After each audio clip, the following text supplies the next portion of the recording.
السلام عليكم walaalayaal maanta waa maalintii shanaad aan dhoofkii Antarctica ku jirno qibladana maanta subaxre saas fajr meeshan ay ahayd sida waqtigiin shalay dhinacan ay ahayd maalintii ugu horeysan aan dhoofkana bilaabnay dhinacan ay ahayd marka waxaan isleeyahay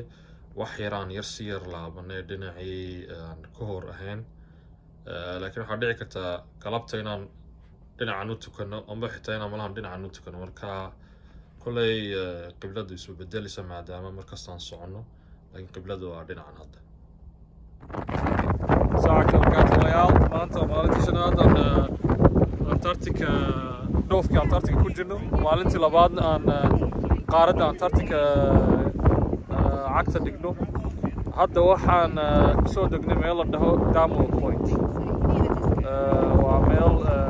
إربور يرهد وفرنو يعني حتى سي فيرين دونا ميل لقنيرو جنتين كير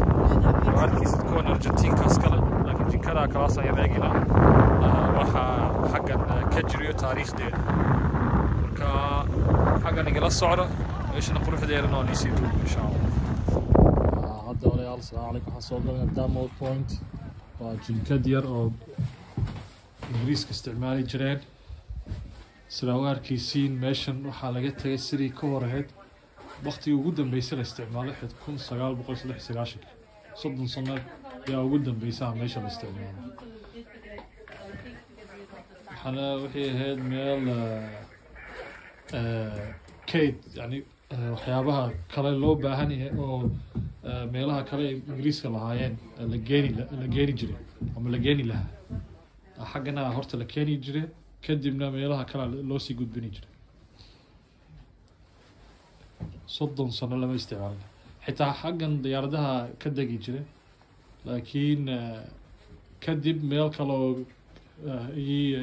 sii dhisteen xaggaasi hadda diyaaradaha ka degaan toos ka degaan xaggana waxaa ugu dambeysay isticmaalkeygii 1993 siraan ii sheegay waa soddon sano yaa ugu dambeysay xaggana dhinacna waxa xaggii seexani jireen dadka xaggan ka shaqeeya wali waxaa arkaysaa dharkii dhinacana kabihii iyo firaashkii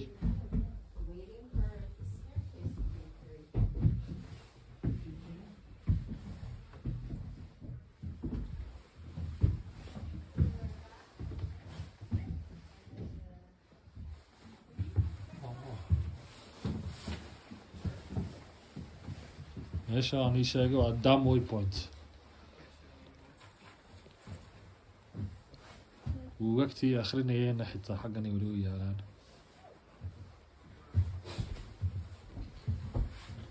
هذا حاسي سمينا ميلها كلام صو السلام عليكم وليال waxaan joogaa maanta Antarctica Port Lockroy meel la dhaho waxaan aadi xafiiska dhinaca koonfurta ugu xiga adduunka oo xafiiskana kama sii hooseeyo hadda waxaan u dirayaa booskaasaan hooyare u diri insha Allah waxaan rajaynayaa si degdeg ah sii gaadho.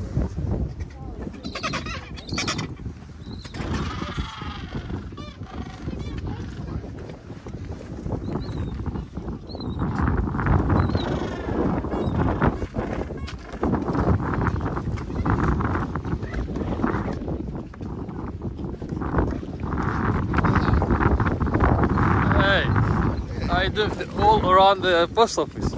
I wonder if they're going to send something to their mothers as well. Hey guys. They're very close, huh? I stepped on big shit.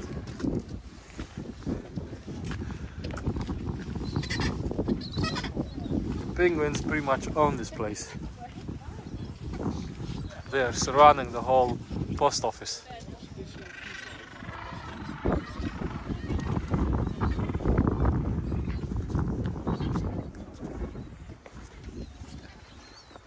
Even on this side.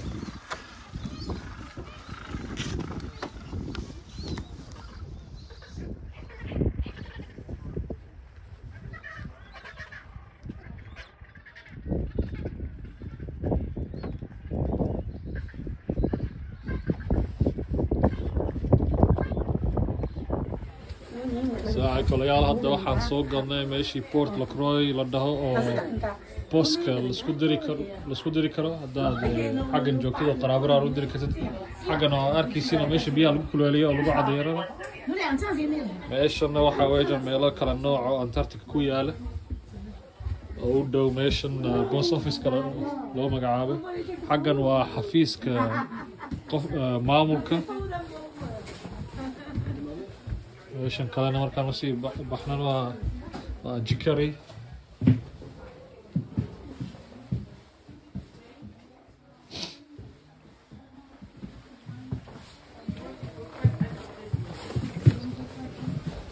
xaggana waa meesha dadka meeshan ka shaqeeyaan ay seexdaan firaashkoodii oo arkaysaa qolkana waa radio room oo dee meesha dadka la xiriiraan xaggana waa meeshii wax ku cunaan gudahana waa tusi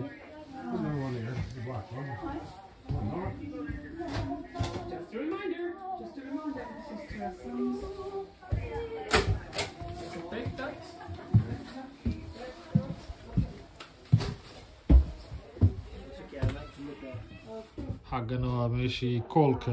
Kate dhuxusha Kate dhigaan markaasi kadib meesha ku kuleelayaan saaca kolayaal hadda kaarkan shaabada ku dhufani oo waxaan u diri hooyaday bisha maantana waan la socdaa marka waxaan waqtigii soo gaadha guriga hooyaday aan arki kolay markaasna waan qiyaasi karaa imse maalmood amba imse isbuuc ama imse bilood qaadan doonto waan la socodsiin insha Allah salaam alaykum hadda waxaan joognaa meel oo dhaho jugla oo ku soo jeeda meeshii xafiiskii post office UK Ingiriiska hadda xaseen qaybtana si fiican deynayna ruuxda meesha kale oo arkaysiin hadda guuraha naga dambeeyo barafka ka buuxa lafaha kalluunka weyn whales af Ingiriisi af Soomaali hadda ma xasuusan waxa la dhahay laakiin lafiisa xagga laga heli karaa iyo penguin xayawaankan penguin loo yaqaano marka waxaasan hadda ni soo duubi doonaa meeshii xafiiskii post office-kana xaggaas iyada ka soo hadda meeshan aan sii yarnay عليكم وريال هذا واحد جوجنا ميل ده جوجلا وكترسن قيمته أنتاركتيك جزيرة أنتاركتيك كترسن هذا واحد ده شيء كواركيسين ولفيه كلون كان وين في إنجليزي ويلز يلا ده هذا في الصومال ما حسوا مدام تبي شيء يقرأ النقرة لكن هذا واحد يصير ولفيه يصير حجر لنا عاصمة مرة حجر نقيق كلا لكن قيمته إني jirkiisa ka tirsantahay ama in kalluunka la yahay ma garanaya dhinaca kalena xitaa waxaa yaala lafo kale laakiin uma dhawaani karno waayo xayawaankan penguinka la dhahayaa meesha ka buuxa marka inaan wax yar ka fogaano oo ixtiraamnaa deegaanka xayawaanka ku nool dhinacana marka aragnay quruxda meesha xitaa fiidiyoga si fiican inuu soo qaban karo ma filaya laakiin waa dhulkan waa Antarctica ay ka tirsantahay قارات تضباط